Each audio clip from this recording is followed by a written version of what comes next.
Welcome to the Whitwam Wealth Real Estate Podcast. Today's episode is REI Freedom.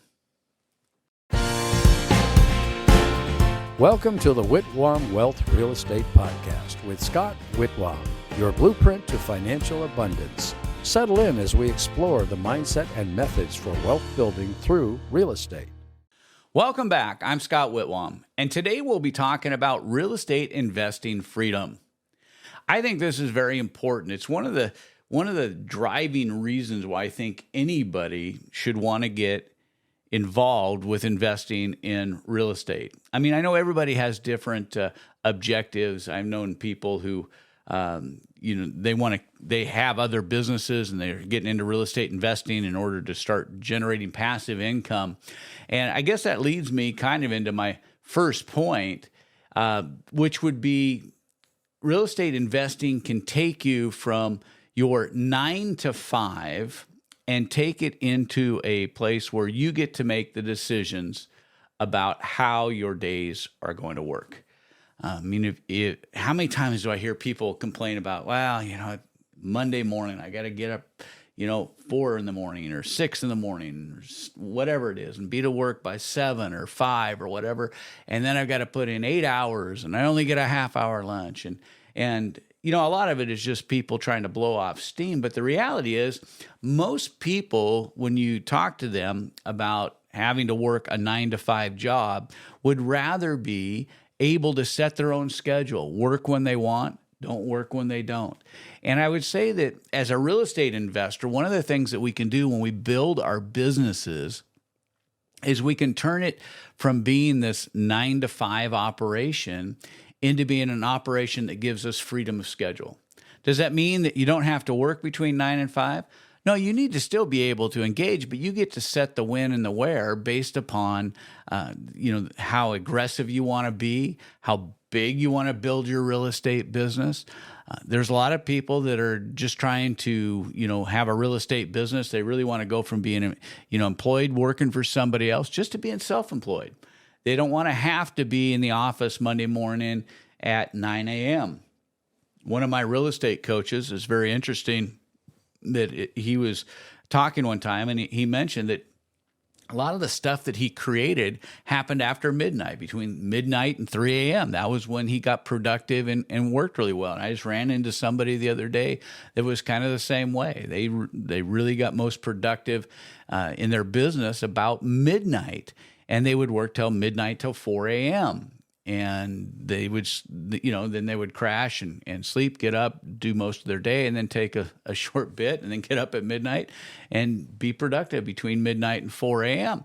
The whole point is that real estate investing can take us to a place where we have the freedom to choose what our schedules are going to be like. And I know there's a lot of people that when they get into real estate investing, they do so for different reasons. Some people are just about, hey, I need to make money. I want to make a lot of money. I want to make money quick. I just need to generate enough money to pay, this or cover this.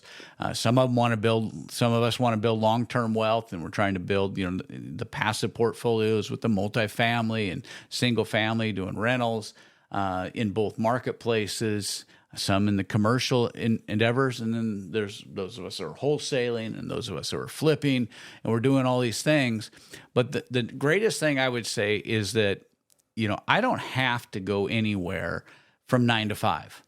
I choose where I want to be for the outcomes I want to get. Does that mean I put in less hours than maybe other people do? Not at all. One of my mentors had shared in a conference one time the secret to being successful working half days. And I thought, oh man, this is great. I would like to know what that secret is. How can I be successful in business? How can I build this business working half days? And he went on to say, it's really easy. You just pick the 12 hours that you want to work each day. And really, that's how building a business is. When we leave employment, we get into the self-employed, or we're getting into the business building environment. You're going to have to put in the time. But the nice thing is you have the freedom to choose which half day you want to work. You know, you can put in your 12 doing this or doing that. And I've been in business now over 40 years in many different markets and different verticals, from, you know, retail sales to wholesale sales to, you know, obviously real estate investing. One of the things that it requires hard work. But the thing that I enjoy most about everything that I do is that I get to set my schedule. I determine whether I want to be up at 4 a.m. I determine whether I want to sleep in till noon. And that's up to me. I get to make that decision, but I still have to put in the time. I've got to make the phone calls. I've got to go network. I've got to knock on doors. I've got to approve marketing. I've got to do those things. I got to oversee my team. I've got to go to projects and make sure that the work's being done. Not only is it getting done, but is it getting done to the level of quality that we want? So I have some involvement. Yeah, some of this, you know, I could probably offload on somebody else. But there's this standard of quality that I want, and you know, and on the construction side of things, we own a construction company too. There's the quality of interaction I want with the clientele, and so I have some great people who are part of our team, been with me a long time, and they do a very good job in all of those areas.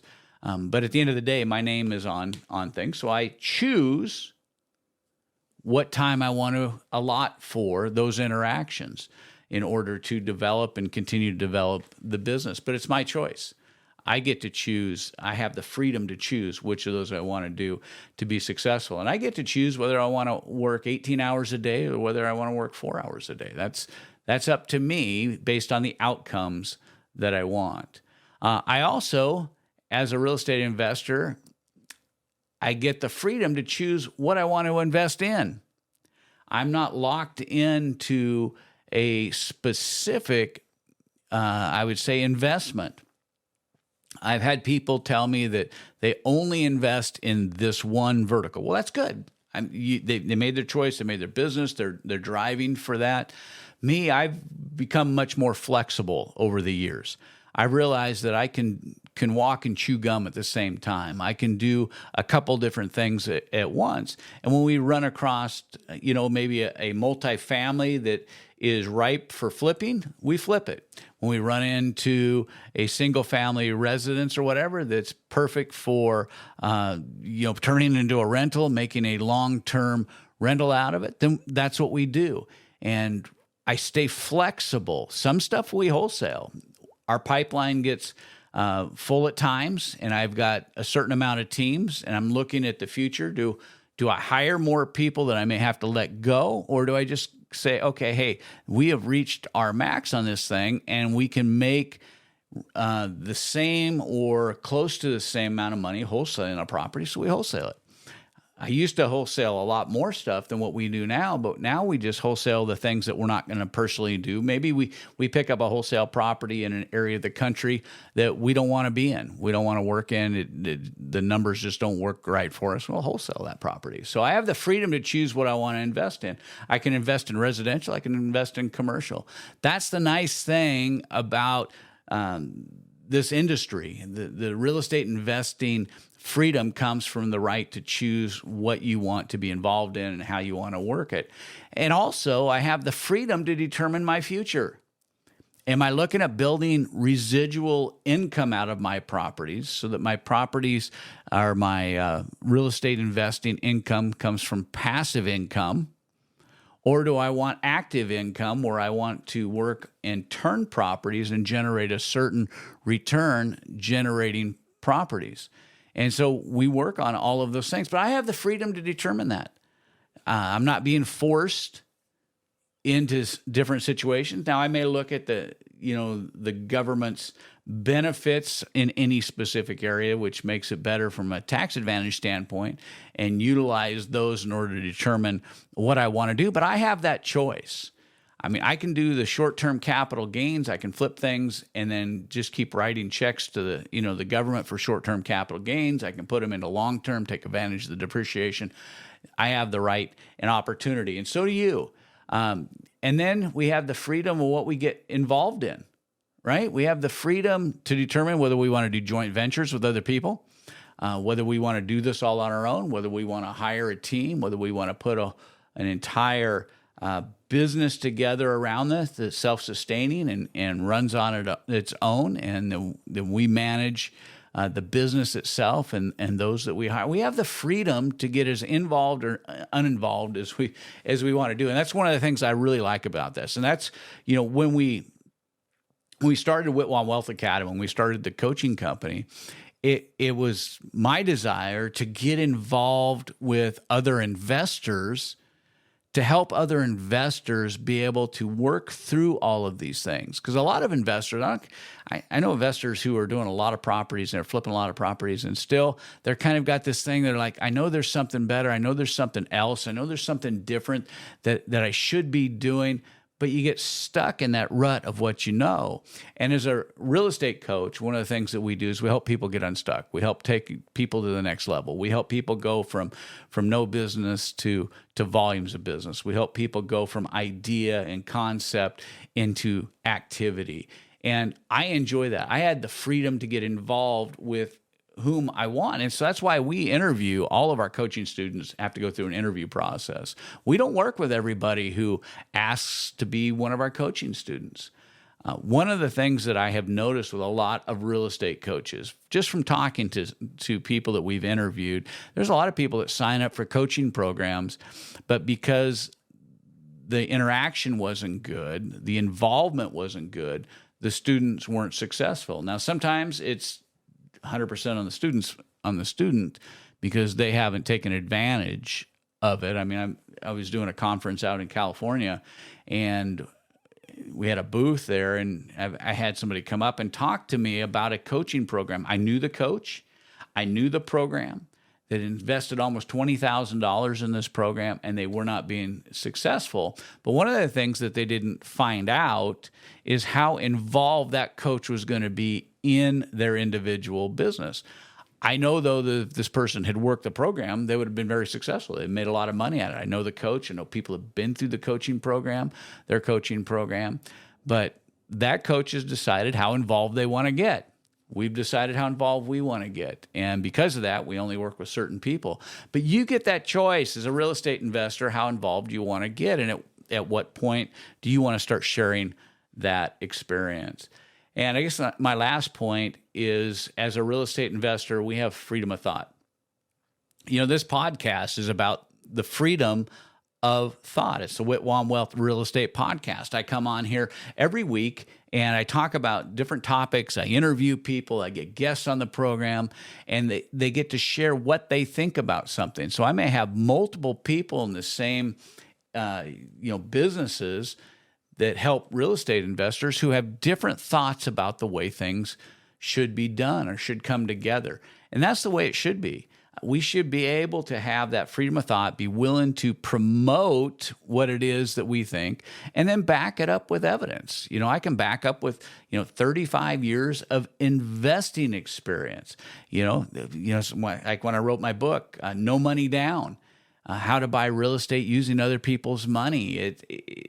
It's because I've done it before. And so I put those thoughts together, the process together, so that people can benefit, other real estate investors can benefit from it. So REI Freedom is about a lot of things. It's about being able to make choices of what you want to do, who you want to do it with, how to communicate with people, what to be involved with, how to set your own schedule, how to take advantages of the freedom in this business.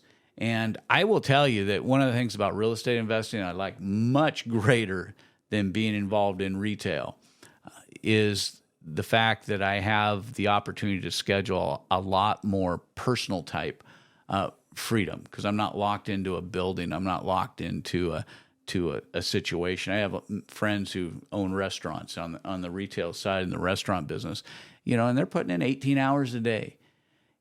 But they get to express their freedom of thought, and it comes out on their menus. So we all have opportunities. I love real estate investing, and I think that if we really think about what it is that we have, it can help motivate us and energize us into our next season. I want to thank you for joining me on this episode of the Whitwam Wealth Real Estate Podcast. I invite you to subscribe today and be part of our growing community. Be sure to check out our growing list of previous episodes on other real estate investing topics. You can always find the Whitwam Wealth Real Estate Podcast on Apple Podcasts, Spotify, iHeart Podcasts, YouTube, or wherever you enjoy listening to your podcast. This is Scott Whitwam. Be sure to join me on our next episode of the Whitwam Wealth Real Estate Podcast, where we're wealth building through real estate.